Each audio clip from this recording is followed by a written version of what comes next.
मेरी बुढीलाई अब राम्रोसँग हिरो नि तपाईँहरूले बनाइदिने हो, अरू कुरो थाहा भएन। अनि हिरो चाहिँ हिरो त अब होइन उहाँलाई म त सक्दिनँ, म ढ्याङ्ग्रो बजाएर हाम्रो म चाहिँ यो म चाहिँ किन भन्नु म त अब यसरी म म्युजिक खेलेर हिँड्दिनँ।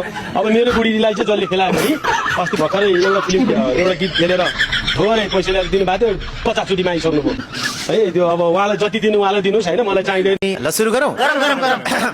तिमी ढ्याङ्ग्रो बजाऊ, तिम्रो बुढीले अरूले बजाउँछ। होइन होला के हो हिरोको चिन्ता लिनु पर्दैन, मार्केटमा नयाँ हिरो जन्मेको छ, कलौटे राजा। बुढा तिमी ढ्याङ्ग्रो बजाउँदै बस्न, उता पवन तिम्रो बुढी बजाएको तिमीलाई थाहा छैन क्यारे?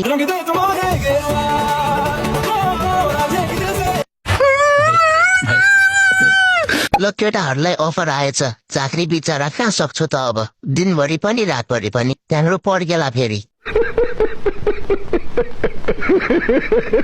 मसँग पठाइदेऊ बाजे तिम्रो बुढी, म बनाइदिन्छु हिरोइन। तिमी ढ्याङ्ग्रो बजाऊ, यता टेन्सन गर्नु पर्दैन। नहीं नहीं नहीं सारुण के यहाँ कुछ तो गड़बड़ है। टपाटप टपाटप टपाटप